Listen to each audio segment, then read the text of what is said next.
जो भगवत प्राप्त महात्मा जन हैं वो कह रहे हैं। बहुत जन्म व्यतीत हो गए इस शरीर से प्यार करते हुए, लेकिन सदगुरुदेव नहीं मिले, इसलिए तुम बाजी हारते गए। मन रे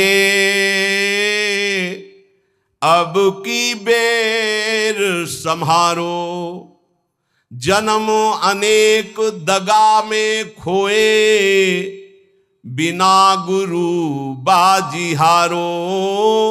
मन रे अब की बेर संहारो।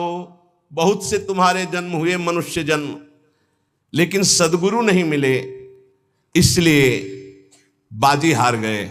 अब की जीत जाओ, सदगुरु का वर्ण करके उनकी आज्ञा के अनुसार चल दो। बहुत कठिन है सदगुरु की आज्ञा पर चलना।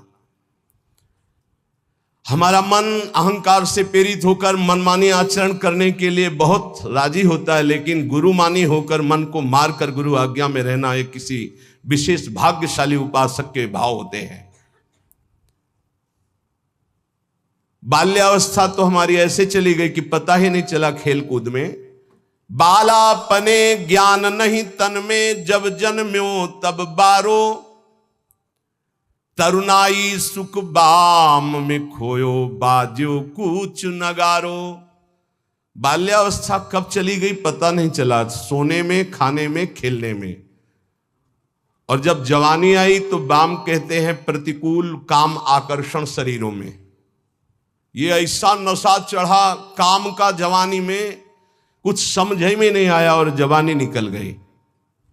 तरुणाई सुख बाम में खोयो, डंके की चोट में काम ने तुम्हारी यौवन अवस्था को नष्ट कर दिया। गोस्वामी तुलसीदास जी कहते जौवन ज्वर के ही नहीं बलकावा। जवानी का बुखार किसको नहीं चढ़ा? तो कोई तो होगा जिसको नहीं चढ़ा। उसी को नहीं चढ़ा जो भगवान के चरणों में चित्त लगा दिया, नहीं तो जौवन ज्वर के ही नहीं बलकावा। बड़ी कृपा होती है साधकों पर जब असुविधा जवानी में होती है। पेट में अन्न ही नहीं है तो काम की वृत्ति ही नहीं जागृत होती। बस एक ही आग लगी हुई है, कैसे ब्रह्म साक्षात्कार हो जाए, इस प्रपंच का बाध करके कैसे स्वरूप में स्थित हो जाओ। वहां कोई गुंजाइश नहीं कुछ सोचने की, देखने की, बोलने की।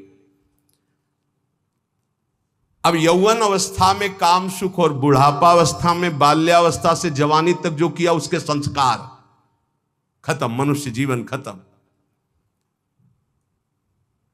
खलक सब रैन का सपना, समझ मन कोई नहीं अपना। कठिन है मोह की धारा, बहा सब जात संसारा। घड़ा जो नीर का फूटा, पत्र जो डार से टूटा। जो पत्ता डाल से टूट गया दोबारा नहीं लगेगा। कच्ची मिट्टी में पानी भरा गया, फैल गई, किसी काम की नहीं रही। ऐसे ही बुढ़ापा के बाद एक अवस्था आती मृत्यु, फिर मानव जीवन गया, फिर अन्य योनियों में भटकना पड़ा। तीन लोक और भुवन चतुर्दश, सब ही काल को चारो। पूरी रहो जगदीश गुरु तन, बासे रहो नियारो। कहे कबीर सुनो भय साधु, सब घट देखन हारो। जन्म अनेक दगा में खोए, बिन गुरु बाजी हारो। मन रे अब की बेर संहारो। चाहे जितना तुम पुण्य करके चाहे जिस लोक में जाओ, तीनों लोकों तक काल का नगाड़ा बजता है। हर समय वो विनाश लीला करता रहता है। सब काल का चारा है, कोई नहीं बच सकता। जैसे हरिवंश प्रपंच बंच सब काल ब्याल को खायो, यह जिय जान श्याम श्यामापद कमल संगी सिरनायो। गुरुदेव ने जिसको स्वीकार किया और जगदीश का ज्ञान प्रदान कर दिया, कबीर साहब कहते हैं भाई सुनो, वही विजय प्राप्त कर लिया जो घट घट में सबको आराध्य देव माना। हर घट में हमारा आराध्य देव विराजमान है, वो जीवन मुक्त हो गया।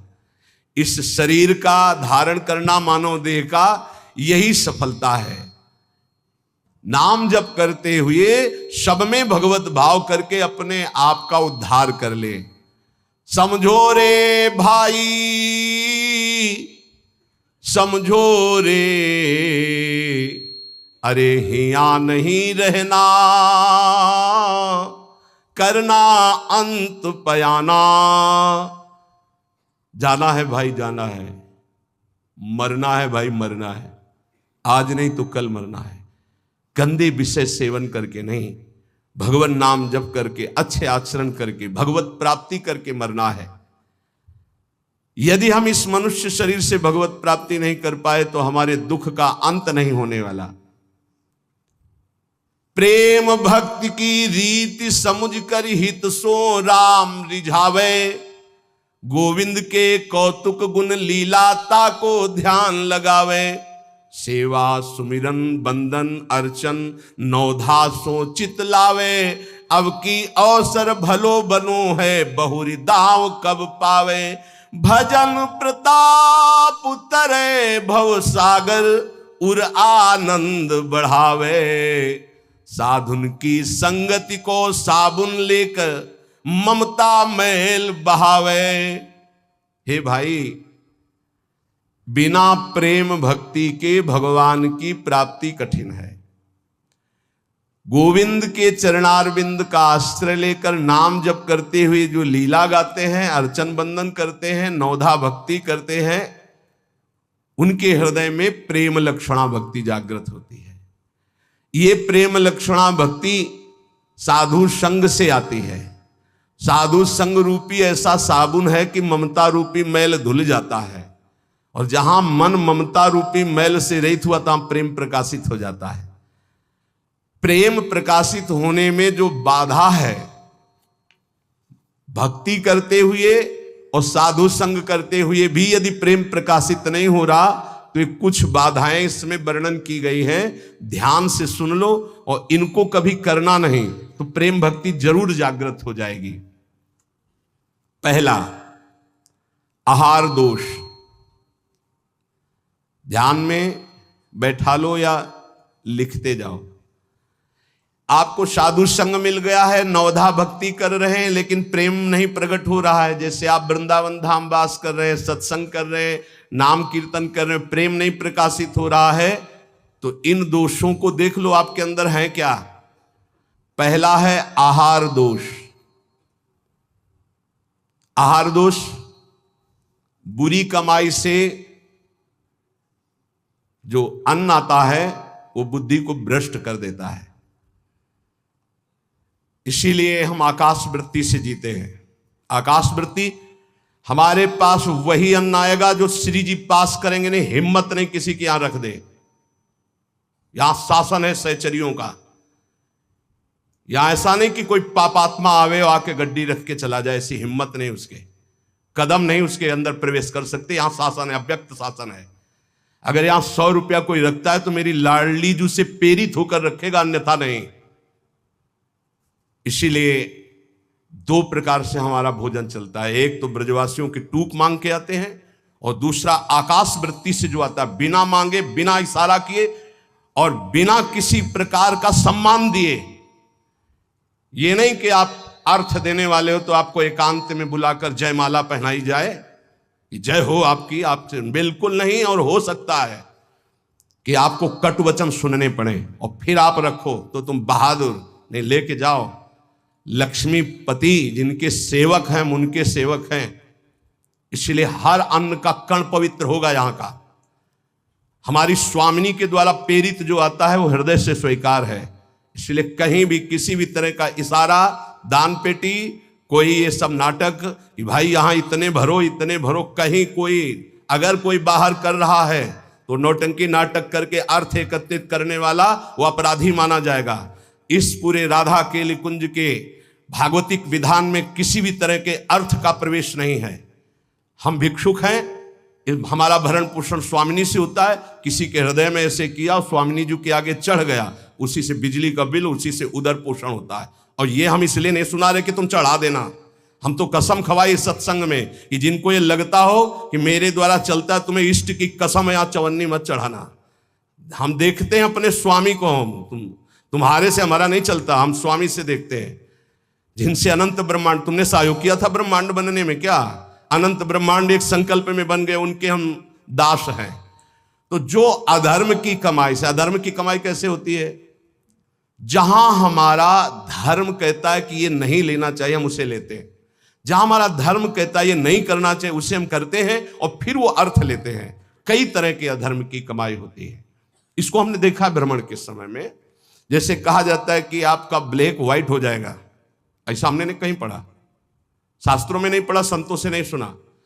धर्म से 10 रुपया कमाओ, 4 रोटी बनाओ, 1 रोटी में 4 टुकड़े कर लो, 3 में तुम पाओ। एक गाय को दे दो, कौआ को दे दो, एक भिक्षुक संत को दे दो, एक ऐसे डाल दो, कोई जीव जंतु खा ले, इसे कहते हैं। वो तुम्हारा धन और पवित्र हो गया। पापाचरण करके आओ, 1 लाख में 10,000 दो, नरक जाओगे, क्योंकि वो 10,000 जो खाएगा उसकी बुद्धि भ्रष्ट हो जाएगी। आहार दोष।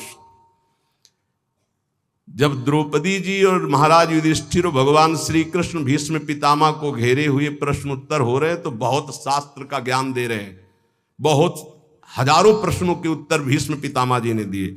तो जब धर्म का उपदेश कर रहे थे तो कहा, रुको पितामह, ये वही बुद्धि है उसी महापुरुष की जो सभा में बैठा था, मुझे वस्त्रहीन किया जा रहा था, मैं चीख चीख के पूछ रही थी क्या ये धर्म है? उस समय ज्ञान तुम्हारा कहां चला गया था जो आज ज्ञान उपदेश कर रहे हो? तुम मुस्कुराए और कहा, बेटी तुम्हारा प्रश्न धर्मयुक्त है। वो सब बह गया। 6 महीने बाणों की सैया पर वो खून बह गया है। इस समय मैं शुद्ध हूं, जो प्रश्न करोगे ठीक धर्मयुक्त उत्तर होगा। उस समय पापी दुर्योधन का अन्न खाने से मेरी बुद्धि मलिन हो गई थी। उदाहरण दिया कि एक परमहंस जी जंगल में कंदमूल फल खाकर रहते थे। एक दिन राजा की दृष्टि पड़ी, श्रद्धालु था, साष्टांग दंडवत की महाराज महल पधारिए और अपने चरणामृत से, चरण रज से महल को पावन करें और प्रसाद पाए। मना कर दिया, हम तो कंदमूल फल खा गए, चला।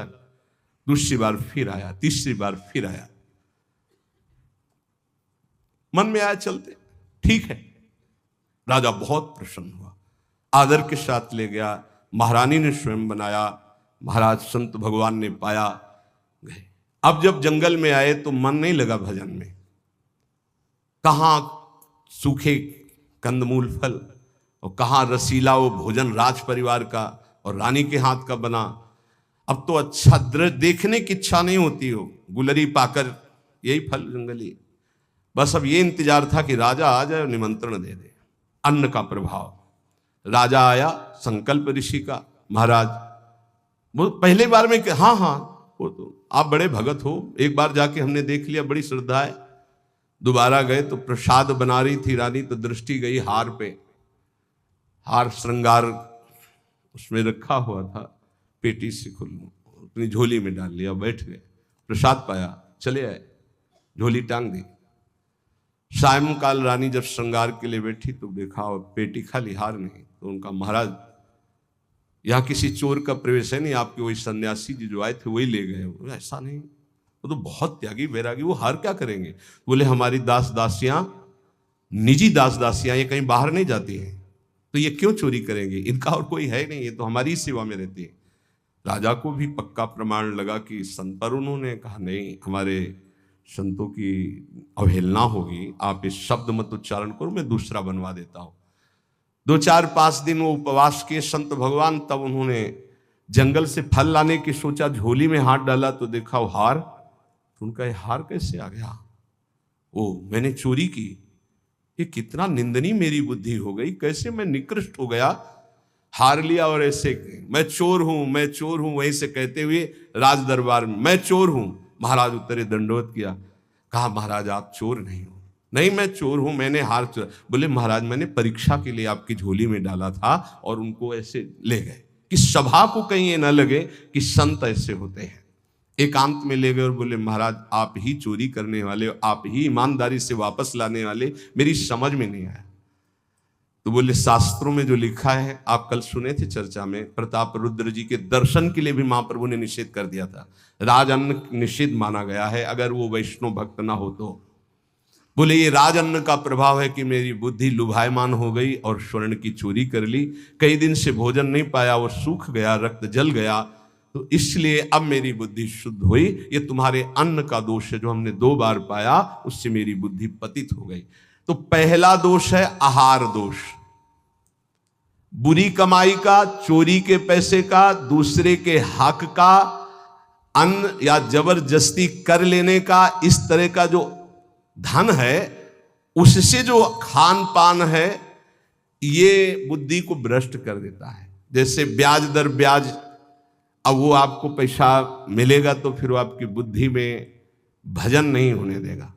संकल्पित अन्न मिलेगा, कभी किसी का ऐसा दिया हुआ साधक को या गृहस्थ बट रहा है हलवा, भूखे मर रहे हो, ऐसे हाथ फैला दिया, तुम गृहस्थ हो, वृंदावन आए हो, एक दिन उपवास कर लो, थोड़ा सा कुछ लेकर पेट में डाल लो जो तुम्हारा धर्म की कमाई का, दूसरे का हलवा मत खाओ। मान लो हमारी बात, सारी बुद्धि नष्ट हो जाती, सुकृत नष्ट हो जाते हैं।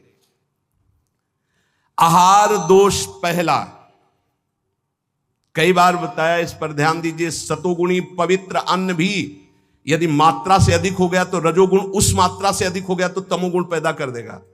अल्प मात्रा में पाइए। दूसरा, शरीर को स्वस्थ रखिए। शरीर को स्वस्थ रखने के लिए, ब्रह्मचर्य पुष्ट रखने के लिए परिश्रम युक्त सेवा अत्यंत आवश्यक है, जिसमें पसीना चुए। ये दिनचर्या आज की नहीं है जो आप देख रहे हो कि 1:30 बजे उठते हैं, तो ये आज की नहीं, ये जीवन की दिनचर्या है। सूर्य उदय होते होते परिक्रमा वृंदावन की हो जाती थी। अपनी रात्रि में उठे, 45 मिनट व्यायाम, 48 मिनट प्राणायाम, छड़ी उठाई, पूरे वृंदावन की परिक्रमा एक सांस में। इसके बाद आके श्री जी की मंगला, गुरु जी की सेवा में 9 बजे तक, फिर आके श्रृंगार, फिर गुरु जी की 2:30 बजे रोटी मांग करके एक बार 24 घंटे में, वो भी न सब्जी न दाल। ऐसे थोड़ी भगवत मार्ग की निरंतर भगवदाकार वृत्ति प्राप्त की जाती है। अस्वस्थता ये भी बाधक है, जब तक वृत्ति भगवदाकार ना हो जाए। अगर भगवदाकार वृत्ति है तो कोई फर्क नहीं पड़ेगा। भगवदाकार वृत्ति नहीं है और आपको केवल ऐसे नकली वो करके अल्ट्रासाउंड ऐसे और आपको बता दिया जाए कि आपकी किडनी थोड़ा दोष युक्त हो रही है, भजन करके दिखा देना, डिप्रेशन में पहुंचने लगोगे। पक्का समझना, शरीर स्वस्थ, चित्तवृत्ति प्रभु में लगा लोगे। शरीर अस्वस्थ है और चित्तवृत्ति भगवदाकार नहीं हुई तो इसी में कराओगे, पक्की बात समझ लो। और एक बार चित्तवृत्ति लग गई तो 2 किडनी की क्या बात, अगर 10-20 होती हो सब फेल हो जाती तो भी कोई फर्क नहीं पड़ता। पक्का मान लीजिए, पक्का मान लीजिए। इसीलिए संसारी पुरुषों को विश्वास नहीं होता कि क्या ऐसा भी हो सकता है, क्या ऐसा होता है। कर्तुम अकर्तुम अन्यथा कर्तुम सर्व समर्था सा ईश्वर। अभी क्या समझे हो तुम। अस्वस्थता से बचिए। प्रत्येक साधक से कहा व्यायाम करो, चाहे साधक हो चाहे साधिका। संयम से चलो। व्यायाम प्राणायाम अत्यंत आवश्यक है। ठीक है, आपकी दिनचर्या ऐसी तो समय निकालो, ऐसी दिनचर्या में समय निकालो कि आप व्यायाम कर सको, आप प्राणायाम कर सको। मान लो मेरी बात। आहार अल्प पवित्र आहार है, पक्का, इसमें कोई संशय नहीं, गुरु प्रदत्त आहार है। और अल्प आहार तो शतोगुणी बना रहेगा। दूसरा, व्यायाम प्राणायाम प्रत्येक साधक को करना चाहिए। यह महापुरुषों को देखें, अपने गुरुदेव को भी देखा है, क्योंकि आजीवन हमें संयम पूर्वक भजन मार्ग में बढ़ना है, तो ये दोनों बातें जरूर। तीसरा, आलस्य का त्याग। आलस्य, वृंदावन रहते हुए भजन करते हुए भगवत मार्ग में आपके प्रेम क्यों नहीं प्रकट हो रहा, यह सिद्ध महापुरुष के द्वारा बताए हुए। पहला आहार दोष, दूसरा शरीर को स्वस्थ रखो, नहीं तो अस्वस्थता में भजन नहीं होता। किनका? साधक का। तीसरा आलस्य, ये सबसे ज्यादा साधक को परेशान करता है। ये 3 बातें पहले क्यों लिखी गई, अभी और हैं। प्रायः साधक को भोजन में स्वाद की बुद्धि रहती है। आलस्य को त्यागिए, नहीं तो प्रेम। काहे को इतना सोते हो?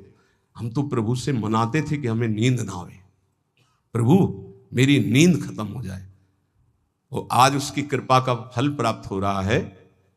हाँ, कि नींद नाम की चीज नहीं है यदि और कोई डिस्टर्ब भी नहीं, कोई परेशान भी नहीं है कि बस अगर आप ठिकाने, देखो नींद को विश्राम जो इंद्रियों को मिलता है नींद में ना, वो संसार का चिंतन छोड़ने से। खास बात समझिए, 6 घंटे संसार का चिंतन छोड़ के बड़ा फ्रेश लगा, और 6 घंटे अगर भगवान के चिंतन में संसार को भूल गए तो कैसा लगेगा, सोचो। चौथा है प्रमाद। प्रमाद माने जो अभी काम करना है वो कल कर लेंगे, कल कर लेंगे ना।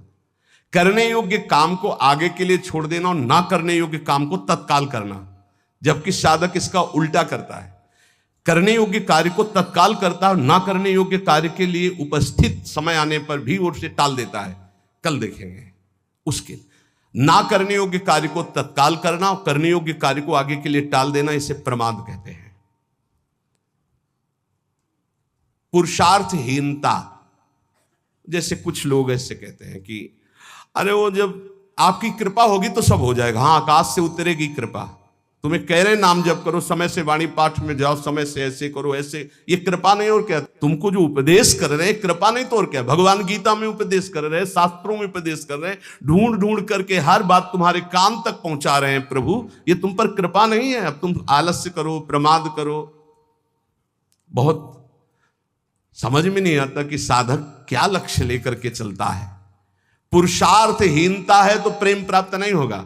पुरुषार्थ युक्त रहो, एक क्षण भी बर्बाद मत करो, कबहू काल वृथा नहीं जाए, इस पर ध्यान दीजिए। समय बर्बाद मत कीजिए, 1 मिनट आपका बहुत कीमती है। फिर 6वां, अश्रद्धा। श्रद्धा किसे कहते हैं? गुरु और शास्त्र के वाक्य को यथावत बिना विचार किए पालन करना, उसे श्रद्धा कहते हैं।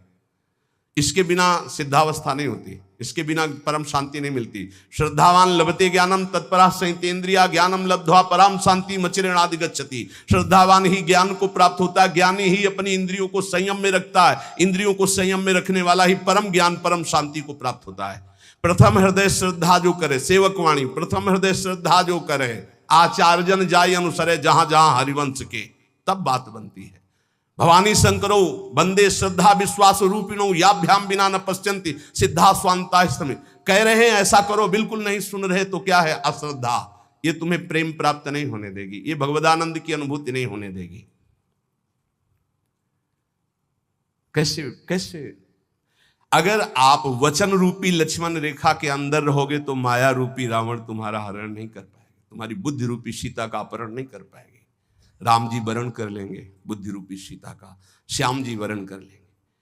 भीष्म पितामह अंतिम समय कहते हैं, हे श्री कृष्ण मेरी कुमारी बुद्धि को स्वीकार करो, आज तक इस बुद्धि को कभी किसी ने स्पर्श नहीं किया, ये बुद्धि कुमारी है, वरण कर लो इसको। लेकिन हमारी बुद्धि का तो अपहरण हो गया है, विषयों ने अपहरण कर लिया है। क्यों? क्योंकि हम गुरुदेव के वाक्य रूपी लक्ष्मण रेखा के अंतर्गत नहीं रहे, हम रेखा क्रॉस कर गए, अश्रद्धा कर ली, उनकी आज्ञा नहीं मानी, अवहेलना कर दी, कुतर्क। नहीं, ऐसा कैसे हो सकता है? बहुत विचित्र गुरुजनों की वाणी में सामर्थ्य होती है। कभी गुरु की वाणी पर अविश्वास करके कुतर्क नहीं करना चाहिए।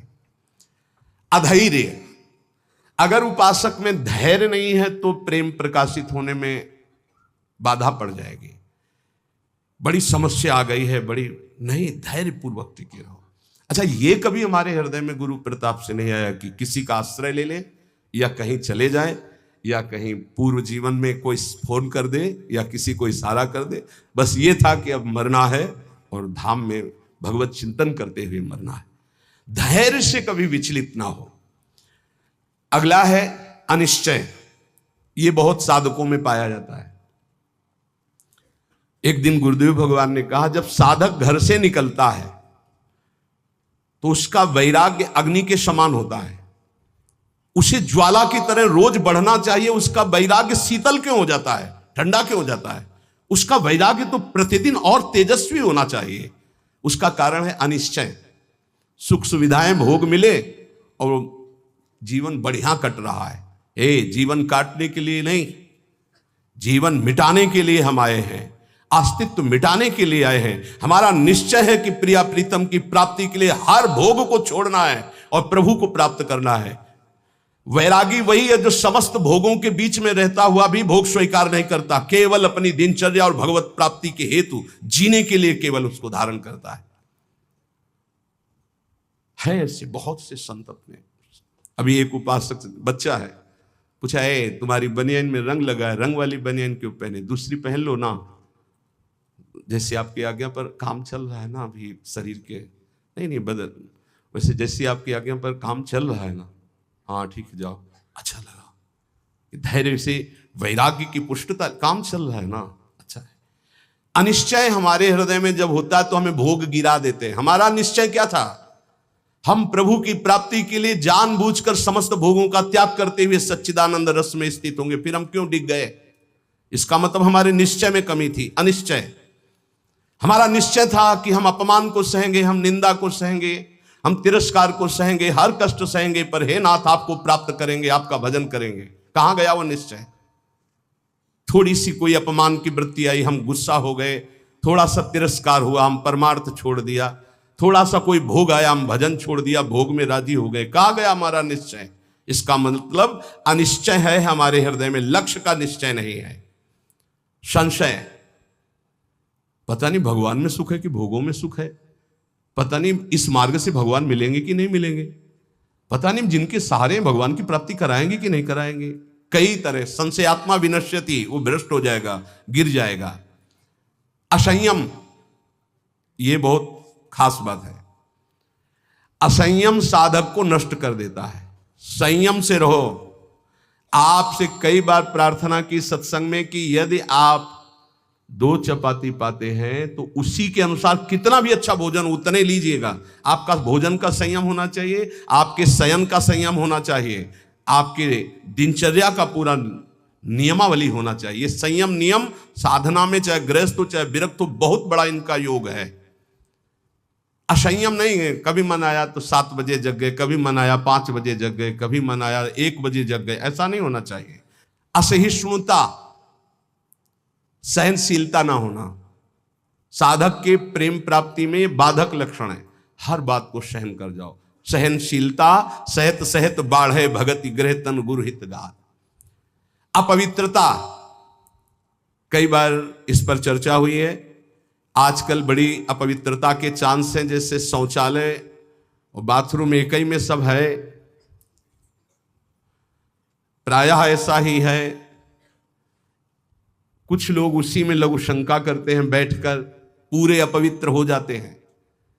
अगर शौच वाला वो स्पर्श हो जाए तो जितना स्पर्श हो जाए वो कपड़े सब धोने चाहिए। कुछ लोग तो बैठ के ही लघु शंका उसमें करते हैं, बनने को बोले हाथ धो लिए बस हो गए, पूरे अपवित्र हैं। वैष्णव पद्धति उसे स्वीकार नहीं करती। कैसे महापुरुषों का दिन, कल दर्शन किए जब प्रसाद पा रहे थे वही वृद्ध वैष्णव, ऊपर के वस्त्र हटाकर नीचे की धोती, कितना पवित्र, पवित्रता। ये मुख में कुछ खाए जूठे चल रहे हो, कैसे तुम्हारा मंत्र सिद्ध होगा? खड़े खड़े लघु शंका कर ली, छिट्टी पैरों में पड़ रही, कैसे मंत्र सिद्ध होगा? बहुत सावधानी की जरूरत है। उपासक चाहे गृहस्थ हो या विरक्त हो, हर समय पवित्र रहता है। अपवित्रता ये सिद्ध नहीं होने देती, साधन को सिद्ध नहीं होने देती, ध्यान रखना। कुछ भी खाने की वृत्ति ऐसी ना रखो जो प्रियालाल को भोग नहीं लगाया आप पा रहे हैं। बाजार में खाने वाला तो साधक हो ही नहीं सकता।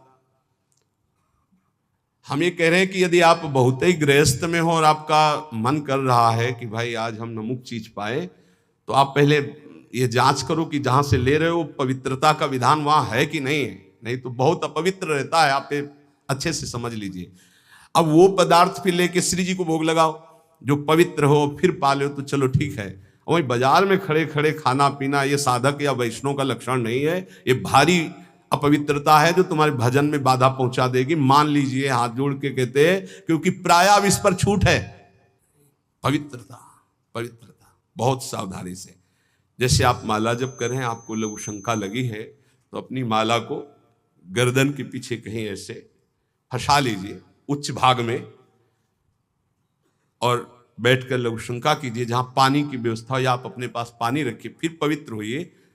अगर ऐसा है कि जल नहीं है तो रज से कर लीजिए, रज से हाथ धो लीजिए। जब तक पानी न मिले, आचमन न कर लो, तब तक माला नहीं, ऐसे नाम जप करो। ये अपवित्रता भगवत प्राप्ति में बहुत बाधक है और लोग इसको मानते ही नहीं हैं। कोई बिरला पवित्रता का निर्वाह करता नहीं मान। कौन भ्रमण में लघु शंका के लिए कमंडल रख रहा है? अब वीआईपी पना हट जाएगा। प्रायः दंड कमंडल, साधु का प्रसिद्ध सोटा लंगोटा, ये सब प्रसिद्ध है। काछ वाच मन निश्चल राखे, धनि धन जननी तेरी रे।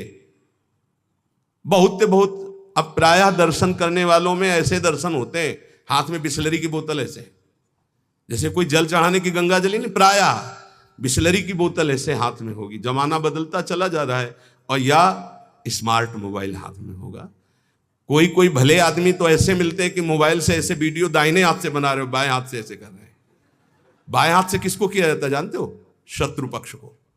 जब राजाओं के यहां दुश्मन का दूत जाता था तो बाएं हाथ से सलूट करता था। तब पता है कि दुश्मन का दूत आया, इसलिए बाएं हाथ से करता था।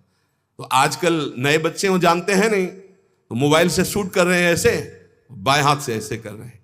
ये अपवित्र। भगवान के सामने या भगवत भक्तों के सामने, चलो आपके हाथ खाली नहीं, वीडियो बना रहे हो तो नेत्रों से कर लो, बाएं हाथ से काहे को? दुश्मनी काहे को मोल ले रहे हो? बहुत बड़े के दरबार में हो, बहुत बड़े के पार्षद है, वो हर समय देख रहे हैं। आप क्या समझते हो हम अकेले चलते हैं? नहीं बोले 10-20 साथ चलते, नहीं, इनकी बात नहीं कर रहा। एक कदम भी ऐसा नहीं जिसमें हमारी महारानी जी न चलती हो।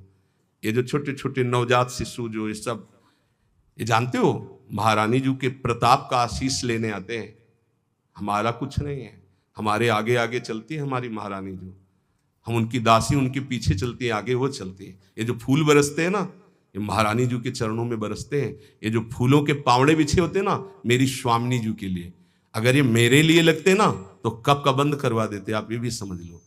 मेरी महारानी जी के दर्शन के लिए कोई नाचता है, कोई रोता है, पूरी भीड़ में सैकड़ों रोते हैं, तो हम उनकी आंखों की तरफ देखते हैं कि मेरी प्रियाजू का कृपा प्रसाद इनकी, भले किसी भाव से। मेरी महारानी जी तो बड़ी रिझवार है ना, हाँ बड़ी रिझवार। कितने के अंतिम बन गए, समय अंतिम बन गए, क्योंकि उनको तो समझ में नहीं आ रहा है ना, वो तो केवल देख रहे हैं बाबा। लेकिन बाबा के आगे जो चल रहे हैं उनका प्रताप चल रहा है। आप समझते हो ना, किसी के आगे इतना नहीं होता जो आप देख रहे हो, ये महारानी जी के आगे होता है, किसी और के आगे नहीं होता। यहां कोई संत प्रताप उदित नहीं है, ये महारानी जी का प्रताप उदित, राधा प्रताप। जो प्रसिद्धि और पुजवाने की इच्छा रखता है उससे प्रेम प्राप्त नहीं होता। प्रेम प्राप्ति में बाधक अपनी प्रसिद्धि और पुजवाने की इच्छा नहीं। अपने इष्ट में चित्त को लगा दो। तो सेवक जी महाराज कह रहे हैं, बिस्तर है सब जग विमल कीरति, साधु संगति ना टरे, बास वृंदा विपिन पावे, श्री राधिका जो कृपा करे। अपने आप जगत में विमल कीर्ति का विस्तार हो जाता है जो प्रियालाल में चित्त जोड़ता है। अपनी पुजवाने की इच्छा, मान की चाह, ये प्रेम नहीं प्रकट होने देती। अगला, किसी से भी घृणा। जैसे कोई भी किसी भी तरह का है, किसी भी धर्म का है, कैसे भी आचरण करने वाला है, अगर वो हमारी महारानी के दरबार में आता है तो उसको हम भगवान की तरह आदर करेंगे। उसको एक, जैसे हम सबका आदर करते हैं ऐसे उसका आदर करेंगे। किसी से भी घृणा नहीं त्रिभुवन में, ये तो पक्का समझ लीजिए, किसी से भी घृणा नहीं। घृणा शब्द भक्त के हृदय में नहीं होता, किसी से भी घृणा नहीं। द्वेष, अजात शत्रु भक्त होता है। अगर द्वेष है तो प्रेम प्रकट नहीं हुआ। अद्वेष्टा सर्वभूतानाम, किसी भी संसार में एक भी से भी अगर द्वेष है, दुश्मनी है, तो भगवत प्राप्ति में बाधा हो जाएगी। अजात शत्रु, तुम्हें गाली दे, सर झुका लो, वो तुमसे द्वेष मान रहा है, तुम उससे द्वेष कभी मत मानो। जब दिखाई दे तो नेत्रों से प्रणाम कर लो। और निर्दयता, ये प्रेम में बाधक है। कभी किसी के प्रति कठोर व्यवहार वाणी के द्वारा, मन के द्वारा, तन के द्वारा ना करें। दुराग्रह है, ऐसा होना ही चाहिए, ये कभी हट ना करे। जोई प्यारो करे, सोई मोई भावे। ध्यान रखिए, दुराग्रह कभी प्रभु से भी ना करे कि नहीं प्रभु इतना तो होना ही चाहिए, गुरुदेव इतना तो होना ही चाहिए। नहीं, जोई प्यारो करे, सोई मोई भावे। चपलता, जल्दीबाजी, चांचल्यता, ये साधक में नहीं होनी चाहिए। गंभीर स्वभाव, जो कार्य करे बहुत ठीक से करे। एक साधक अपनी सेवा में है, उनसे आप कोई भी जल्दी काम को नहीं करेंगे, कार्य दे दो छोड़ दो। अगर पात्र मार्जन करना है तो जब वो मार्जन करके निकले बाहर तो आप देख लेना निर्दोष हर पात्र चमकता हुआ मिलेगा। पर आप कह दो 5 मिनट में करो तो नहीं करेंगे। जो सेवा दोगे वो सेवा होगी, पर सांगो पांग होगी, उन्हें छेड़ो मत। वो अपने आप पूरा नाम जप करते हुए एकदम पोछा लगाना छोड़ दो, उससे बोलो मत, बस सेवा दे दो। वो आराम से पूरे भवन में पोछा लगा के शांत, उसे छेड़ो मत। अगर जल्दी करो तो पोछा रख दे खड़ा है, आप छेड़ो मत, सेवा दे दो। तो जब वो सेवा में होते तो हम कह देते उसको छेड़ो मत, वो अपनी सेवा पूरी सांगो पांग करेगा पर उसे छेड़ो मत। ऐसा ही उपासक का स्वभाव होना चाहिए। हम जिस कार्य में लगे सांगो पांग उसमें लगे, गंभीरता पूर्वक लगे, जल्दीबाजी नहीं, चांचल्यता नहीं। ये प्रेम प्राप्ति के लिए आवश्यक है। पर निंदा सुनना, पर निंदा करना, पर चर्चा करना, ये प्रेम में बहुत बाधक है, कई बार चर्चा हो चुकी। और बाहरी वेशभूषा बनावटी नहीं होना चाहिए। इसकी भी चर्चा हुई है कि बढ़िया क्रीचदार कपड़े, कोई बड़े उपाधि युक्त महात्माओं की बात अलग हो, तो गुरुजन है, आचार्य है, लेकिन साधक के लिए बात कह रहे हैं वेशभूषा बहुत शांत रखनी चाहिए, जो गुरु प्रदत्त वेशभूषा है। और जब तक वस्त्र शरीर धारण करने योग्य की रक्षा कर रहा तब तक बदलना नहीं चाहिए। बहुत परमाणु होते हैं वस्त्रों में, जैसे ऊपरी अचला है, ये तो वर्षों चलेगा, बदलने की जरूरत नहीं। जैसे आपको मिल रहा है तो आप रोक सकते हो, उड़ाया जा रहा है आप औरों को उड़ा दीजिए, मेरे पास है, बहुत कृपा। ये जरूरी नहीं कि सबको उड़ाया जा रहा है तो हम ले रहे हैं। जैसे भेंट है, वस्त्र है, अगर वो सम्मान के लिए आपको दिया जा रहा है, आपको आवश्यक नहीं है तो आप हाथ जोड़ सकते हो, प्रसाद दे दीजिए, ये नहीं। इससे आपकी भक्ति बढ़ेगी और गुरुजन आप पर प्रसन्न होंगे। ध्यान दीजिएगा, अगर वस्त्र है और आपको उड़ाया जा रहा है तो आप ऐसे रोक दीजिए, हमारे पास दैन्यता हमारे पास है, आगे जरूरत होगी तो हम आपसे याचना कर लेंगे, जितने से काम चल जाए उतना। बनावटी बाहरी वेशभूषा और शास्त्रार्थ ये प्रेम में बाधक है। वो तो कोई विद्वान करता है, अपने लोग तो है ही नहीं, शास्त्रार्थ करने लायक क्या है। तो शास्त्रार्थ तो विद्वानों का विषय है, पर किसी भी विषय में तर्क वितर्क नहीं करना चाहिए, मौन का आश्रय लेके हट जाना चाहिए। अगला, शरीर के आराम की चाह। यहां जो लिखा है वो ध्यान, शरीर आराम तलब, ये जीवन में नहीं लेना चाहिए। कुशासन में लेटते थे पूरे वृंदावन में, कुशासन कभी नहीं। ये जो पूर्व में जानते हैं बिजली कटी हुई जीवन था, बिजली नहीं, सीधे प्रकृति का वार्ष और हरिशरणम हरिशरणम। और मनोरंजन बोले 4-5 घंटे तो सत्संग और वाणी पाठ हो गया है। अब वो वाला मोबाइल टच वाला कौन सा कहते हैं, स्मार्टफोन, अब उसमें अब हमको तो सब बातें आती नहीं, सीरियल कहते हैं कि क्या कहते हैं, वो जो देखते हैं, हाँ उसमें करके सीरीज है, सीरीज, हाँ वही। अब एकांत में मनोरंजन सीरीज में देखोगे, आजकल की जो है ना, पहले रामायण महाभारत जैसे, अब ऐसी सीरीज है कि आपके भजन को नष्ट कर देंगे, आपके चिंतन को नष्ट कर देंगे। इसलिए प्रार्थना है कि जितने भी साधकों के पास, वैसे तो सबके पास है नहीं, जो सेवा में है और जो भी गृहस्थ जन है, ऐसी चीजें मत देखो जो आपके भजन में बाधक हो। अगला है कुसंग, ये भजन करते हुए प्रेम नहीं उत्पन्न होने देंगे। चलो अब थोड़ी देर निकलते हैं चल के, और बातचीत और ऐसे कुसंग ना होने पाए। जाके संग कुमति मति उपजे करत भजन में भंग, तजोरि मन हरि विमुखन कुसंग। साधना के प्रतिकूल साहित्य का स्वाध्याय करना, आपकी साधना है प्रेम के प्रतिकूल स्वाध्याय करना, प्रतिकूल सत्संग सुनना। प्रतिकूल भी सत्संग होता है, हाँ। अब हमारा चल रहा है दासो हम का, हमें सुनाया जाए हम ब्रह्मास्म का, तो प्रतिकूल तो हो ही गया। इष्ट मिले और मन मिले, मिले भजन रस रीति, तहां निसंक है मिलिए तासो की जय प्रीति। गुरुजनों का तिरस्कार कर देना, ऐसा होता है। कौन बार बार खड़ा होए, इनको तो 10 बार आना है आए। गुरुजन चाहे 100 बार पधारे, 100 बार प्रणाम, 100 बार खड़े हो गए, ये आराधना है। अरे तो बोलते रहते हैं, रोज ही प्रवचन करते हैं, क्या क्या माने। एक ने हमसे कहा कि महाराज जब वैराग्य का प्रवचन करते हैं तो गद्दा वद्दा निकाल के बाहर फेंक देते हैं, और जब आश्रय का प्रवचन करते तो फिर गद्दा अंदर लग जाते हैं। बताओ चले कौन, वैराग्य वाला कि आश्रय वाला? तो तुम हो किसके, आश्रय के कि वैराग्य के? बस यही समझना है। गुरुजनों के वचनों पर अविश्वास, भजन जो संख्या दी गई उसमें लापरवाही।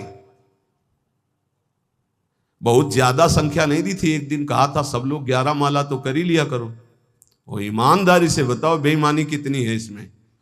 11 माला मात्र नहीं, अगर कर रहे हो तो ठीक है वैसे तो, पर 11 माला की संख्या कितने लोग पूरा करते हैं अपना देख लेना भैया। जो नियम दिया गया उसमें लापरवाही नहीं होनी चाहिए, बस ये बात देख लो।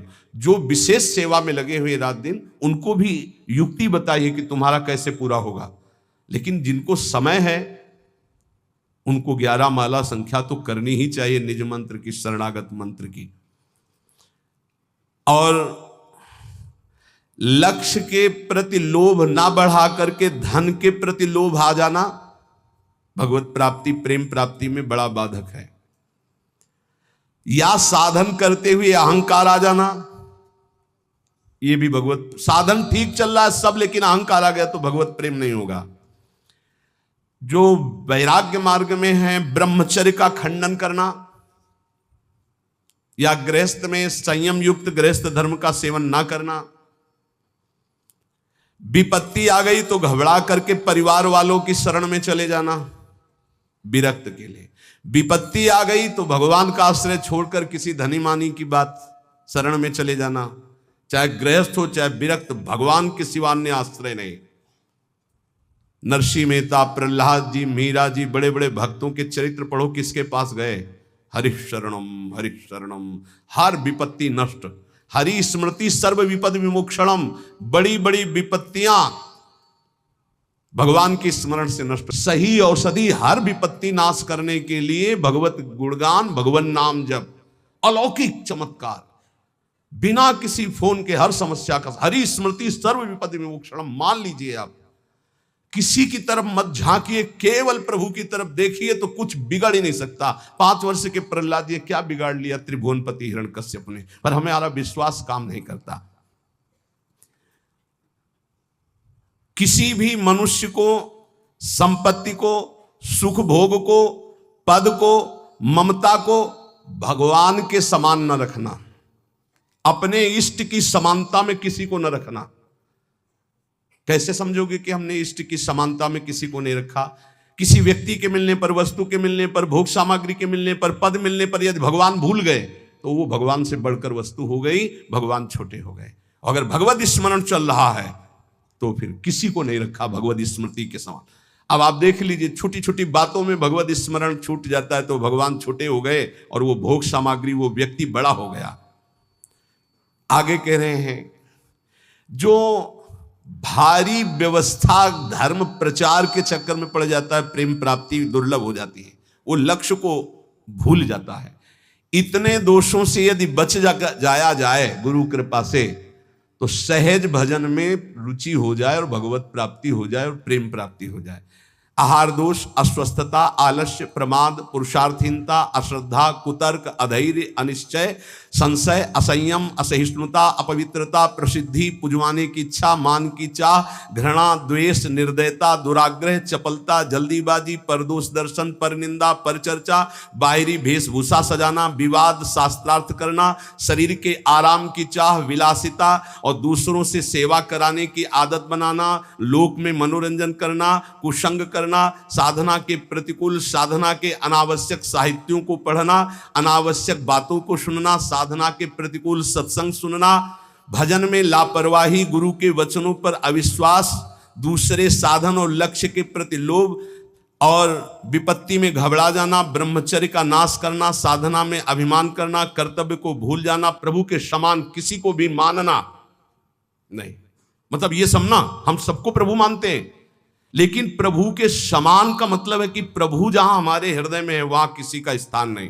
अगर वो स्थान दे दिया तो भगवत स्मरण चला जाएगा, उसकी स्मृति आ जाएगी। और विशेष विशेष कारणों से लक्ष्य को भूल जाना, ये भगवत प्राप्ति में बहुत बाधक है। तो उपासक सावधान होकर के निर्दोष स्थिति प्राप्त करने के लिए निरंतर नाम जप करता हुआ गुरु आज्ञा के अनुसार चले तो इसी जन्म में प्रेम और भगवत प्राप्ति प्राप्त हो जाती है।